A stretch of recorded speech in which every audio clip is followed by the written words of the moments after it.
Okay, thank you very much and welcome back. This is another story beat on Dop, Dickson on point. And I am very much so happy to have you guys, the audience that are listening to this. This is quite a very show mounted on Vopoa, that is the voice of the poor and of the orphans of Africa. And today we have a youth that a writer who is now rising up and now measuring and focusing on how he can bring up all these to a resourceful lifestyle. And it's not that my guest over here, and I'd wish to please introduce yourself to the audience. Thank you very much, Mr. Dickson. My name is Juma Kurwa. I am from the National Youth Service, Kenya. I'm also an established writer. I was managed to write a book, I'm Mr. Bullet. And Mr. Bullet majorly speaks about men and women in uniform who are undergoing depression. I also have a Swahili book which unfortunately I haven't heard for today because it hasn't arrived, but I can definitely say I'm a writer of two books. Okay, now, Mr. Patrick, Yes. would you please just elaborate to us a little bit about background history? Because it's sometimes when we're talking about people coming up with skills to and being creative, and many people might think that it's all about illusions. So to make this be real understood from them, because I might be saying that you are from a background, a humble background. So would you please tell us at least part and parcel, part of the background? Well, thank you, Dickson. I come from a family of four. That is, I have four brothers and sisters. That is, I'm unlucky to have one lady as a sister, and we have three boys. I have a father, I have a mother, and unfortunately I didn't have a chance to live with my mother the bigger part of my life. Actually, currently I'm 23 years old. So the bigger part of my life I didn't stay with my mother, and in a way it influenced my writing because I was kind of an introvert person, and an introvert person majorly do not know how to speak to others. So I majored on writing my problems in paperwork. All right. Yeah. So that could be read, Yeah. and people could hear you speaking through your writings. Now, talking about a little bit of your book here, Mr. Bullet. So, Missing a Bullet, what are you trying to convey to the society or to the community? All right. Yeah. I missed a bullet has been literally been used here. I didn't necessarily mean that I got shot by a bullet. I missed a bullet in this case means in this case I'm talking about a depressed young guy who's undergoing depression, self-acceptance and all that. So he's trying to find himself. Actually, in my book, I Missed a Bullet. It talks about a young guy who is in the army, but all his life, he really wanted to study law. And now that he's in the army, he's trying all the means possible to get out of the army and go and study law, but the grades and the academic performance does not allow him. So in this case, this guy is generally talking about missing opportunities. He didn't get in his And that one is also revealed on your part of the story. And you're talking about radicalizing youth against violent extremism. True. And so, how can we figure about violent extremism in a manner that people have got a negative insight or people in uniform? Basically, I might be talking to you as somebody who has gone through this military life. True. Yeah. So would you please elaborate on this, because I have somebody there who'd want to know what is these violent extremisms that makes us now shy off and think these people are not people that are much recommended to be in a society. People in uniform, because you had many of times people speaking about these people on uniform. Yeah. Yeah, well, thank you very much, Dickson. Men and women in uniform for the longest time have been believed to be beasts, have been believed to be kind of lesser beings, or a demigod or something, or satans. The truth of the matter is that these people are our brothers, these people are our sisters.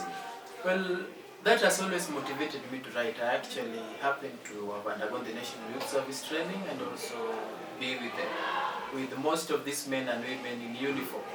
So I came to realize that we are all human beings. And majorly my book is trying to portray this kind of people because, for example, in Kenya, we have many cases of men and women in uniform killing their kins, killing themselves, their friends, and actually even in my book, Mike is trying to kill himself because he didn't achieve his dreams. From depression and frustration. Yeah, so I think that is what I meant by trying to educate the society that we are men and we are also women and we are beings. That is it. Okay. Now on nostalgia, you mentioned a statement saying that you threw your mom a tantrum that is now favoring your brother, your eldest brother, Mike. I mean, I assume that you are now the Mike, and you threw a tantrum to your mother, favoring your brother Ujibo on your contest. Yeah.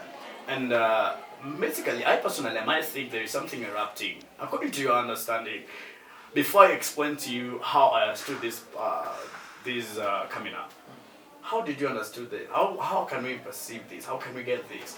Throwing somebody a tantrum and then you demand for pencil, having a rubber. Okay. Yeah. Thank you very much once again, Mr. Dickson. Yeah. My first chapter in my book, Mr. Bullet, is nostalgia. Yeah. I'm trying to bring the life of Mike since his childhood.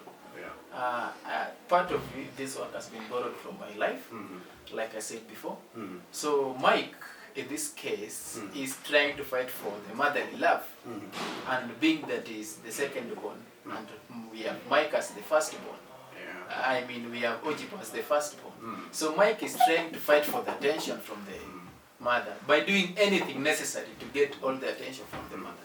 Yeah. All right. You find me when I was doing part of the introduction, I talked about VOPOA, that is the voice of the poor and of the orphans of Africa. And basically this is revealed in your book in chapter 11, The Street. Yeah. Somebody is from a wealthy life. Mike is from a life after being dejected by the parent, that is the father, and now lives to go down the street. See, now that life. Now basically, I might just ask you to talk a bit because I have heard you speaking about this in our contest, and it is something that is really, really, touching. Sure. So would you please just elaborate at prior, just shortly, what the life those that are in a street are experiencing? Thank you very much. Actually, like I said before, I'm from the National Youth Service. Yeah. And I've seen boys and girls from the streets, how they behave.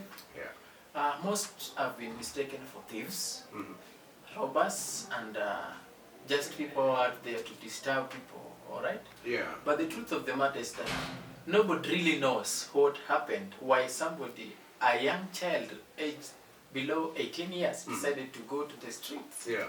Most of the Kenyans, or most of us in the society, do not understand why that had to happen. So, like in my story, Mike is leaving the father because the father has decided to expel him from the home. So he has no other alternative but to go to the street because he has no relative. Yeah. And in the streets, life is not very easy.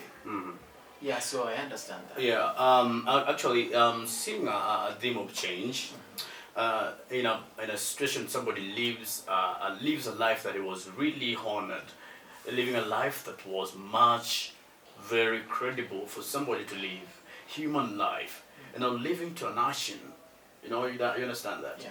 So, because many times people say that, how can it be possible that somebody who is rich, somebody who is wealthy, of good understanding, somebody would just decide to go to a pathetic environment as such. I heard when you talked about when you get there, people taking blues, and now somebody just gets out of that place. Do you really have to, is there any essence of you getting to realize that as somebody from a rich family could go to that level of being an orphan? Yeah. Or similarly to be like somebody who is now neglected, has no parent?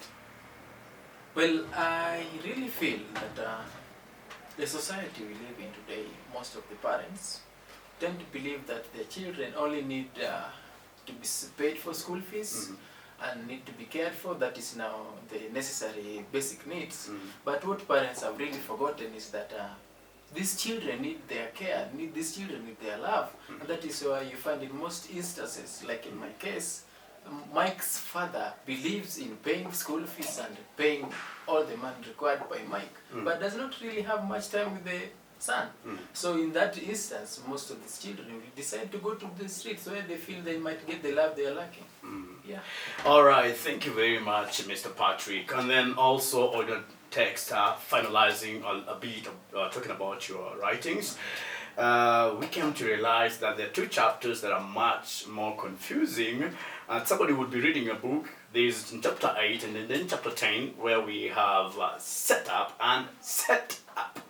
Setup and setup. Would you please give a clarification onto these sentences? Because I probably might be an English teacher, then speak one as a verb and one being a noun. So why did you have to make it that way? Well, it's like kind of a Climax 1 or Climax 2. I not really know the exact words to use in this case. But in my story, Mike is undergoing some kind of a deal, or is in school. In my case, first instance, is in school, and the students really feel or believe that is bothering them being a student leader. So what they do is they do a setup for him to mean they decide to ensure his life is difficult. Then in the second instance, that is chapter 10 exactly, where I try to use the word setup again. Mike finds himself in what the English people will say, jumping from a frying pan to fire. Yeah, that is what I really meant. So it's getting now extreme, worst part of it. Yeah, that's all right. Thank you very much. Now, I want just to ask you, what inspired you to come up with such kind of idea of creativity of writing up stories? Okay, like I said before, I am kind of an introvert person, and an introvert person, I don't really know what my fellow introverts do, but in my case, when I find I have nobody to talk to, I resort to writing. So most of my life stories are written, and most of my stories are borrowed from people. So I feel that writing is a good way of expressing oneself. So what are you aiming at? I believe writing is a talent, and it's also a hobby for me. I want to use my writing skill to inspire the world, to tell people that in uniform, there are no fools, because I've met in many instances, people believe that men and women in uniform are only fools. I am not a fool. I'm from the uniform fraternity, that is from the National Youth Service, Kenya, and I am not a fool. So through writing, at least I want to educate Kenyans, the whole of Africa, and the entire world, that actually you can still be a cop, but still be a person that is now being a human being with love and tenderness, and the less killings, the much killings and the brutal murder of our citizens can go down if we understand each other. Now, apart from just writing, I'm realizing that you're also one of the students. You're also a student. And other than just writing, what are you also aspiring to? Or what are you doing also other than just writing? Professionally or as a hobby? No, it could be professional or hobby. Well, I've decided to take my writing as a career, as something that can pay my bills. I am also an introvert, but I'm working on my singing talent. I really have realized that I'm a good singer, and I am also good in writing poems. So I feel maybe in future, once I'm out of this introvert lifestyle, I might be seen on stage performing to my fellow students. So this bringing us to the climax. I just wanted to know now, like, what are the challenges that you always encountered while taking up these books, writing? What are the challenges that comes across you, that you experience, you as a writer, you as an introvert, you somebody who is now experienced and creative in field of writing? So what are the challenges, some of the things that you encounter? Well, there are so many challenges, especially in the literary world of writing. Number one challenge is finance. If you do not have the money, well, it's going to be difficult to write. Again, there are two kinds of writing. We have mainstream writing, that is self-publishing, and we have where you approach a publishing house to publish your work. If you approach a publishing house, most of them tend not to support the local talent. They feel like your work has not reached the required maximum or the required minimum of writing. So what they do most instances is they reject your work. Okay. But if they reject your work, if you are somebody who gives up easily, then you're most likely to give up. Another challenge I'm facing, other than the finance, is marketing. Like for instance, my book, I have to find people either online, or I work with the book from door to door, trying to find readers. That is another challenge I'm facing. And the final challenge I'm facing majorly is that most of my circles of friends did not really believe in writing as a career, so most of them tend to just appreciate that you are a writer, but they do not want to really know get the content, what is in the book. Yeah. So what can you tell, because people are discouraged? Some people are not good, are not after reading.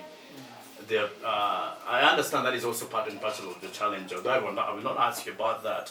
Now, I want you to ask, many have asked Elisha, how can we reach to this person? How can we get his books? How is he making this book reach us? How do you make this a tweet prize, or maybe if I could be speaking about that, so if that they can access to reach you? Well, if you are in school, we most likely to meet. And if you are anywhere around the globe, I'm really working so hard to upload my books on Amazon. And we have a online bookstore in Kenya called Nuria Bookstore, Nuria, Nuria Bookstore. Most of my books are there. Okay. Yeah, so definitely you can reach me there. Other than that, I have my platforms. I just use my official names. Okay.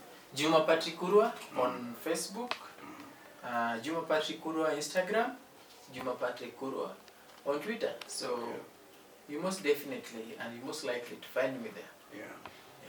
Don't forget, how much is one set? How much? How much is one? My book goes for 800 shillings. Just one? Just one copy. Only. Yeah. Yeah. Thank you very much, Mr. Patrick. Indeed, it has been very, very awesome moment that we've had with Mr. Patrick Kurwa. He's a student and he has ventured on now writing and he's passionate about that. And we've had some of the challenges, especially now how he can reach to the audience, especially the ones that he's talking to, you youth, you woman, you child, you man.